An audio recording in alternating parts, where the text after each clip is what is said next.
Play hard and strong all the way. Hold it, please. Try it one more time from the top. 1, 2, 1, 2. Well, it was really special because the show culminates, the documentary culminates in us getting together. And my cousin Brian and I hadn't been able to spend all that much time together in the last several years, so it was really nice to be able to get together. And he remembered things that happened during our high school time period. And we go back way before that. Because the first memory I have of Brian Wilson singing was on Grandma Wilson's lap singing Danny Boy. Isn't that great? Well, I had a sense that the band was having an impact on me instantly. And then at the speed of light, it kept getting better. The harmonies, I thought, now it sounds simple, but it's not. But it sounds simple. And I just was amazed.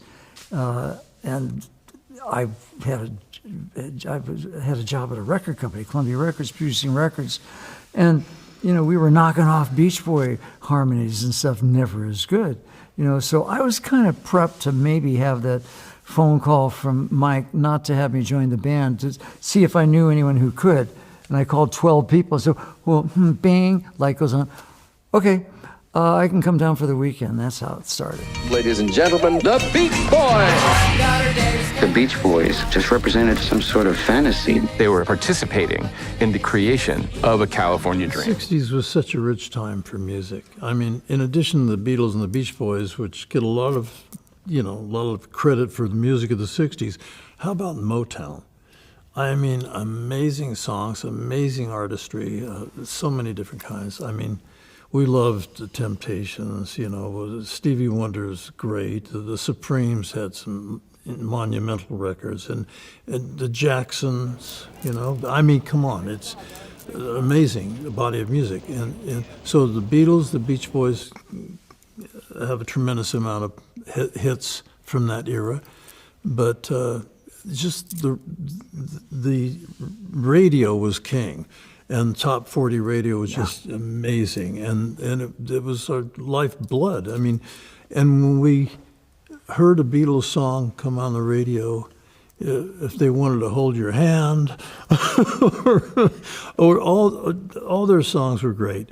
And the Beach Boys would have our I Get Arounds and our Surfin' Safari and our Surfin' USA and our California Girls and Good Vibrations went to number 1 in 1966, and we were voted the top group in Great Britain, number 2, the Beatles. So there was a rivalry, and nobody's been more successful than Sir Paul and friends.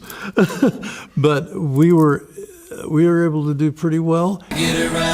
3 brothers, Brian, Dennis, and Carl, a cousin, Mike Love, and our good friend El Jardine. That's family to me. The wave they caught is that people wanted to be in sunny Southern California on the beach with no cares, escape, and for 2 minutes or 3 minutes, their music would take you there.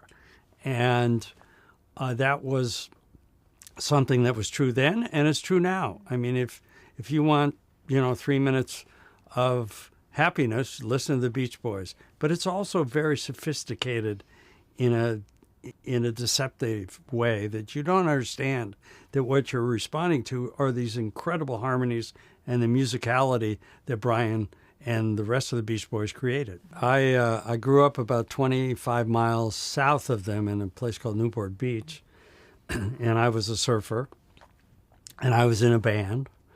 But surf music was instrumental, and so we only played like Dick Dale kind of stuff, like the Ventures, all instrumental. And suddenly, here was this music that was about surfing and had words and lyrics. So I remember very early on knowing about the Beach Boys and saying, so we have to change things up. Well, that's the fun of making a documentary, is that you get to go on this little treasure hunt and try and find little gold nuggets of things. And certainly when we started inquiring about, well, you have family home movies, 8mm in a shoebox under the bed, and we got some. And that's when it's most exciting, when you I try to find things that nobody's ever seen or heard, like on when they left the tape running in the session with the dad coming in. When you find stuff like that, it's incredible. The fact that it was a family, that's where the success came from.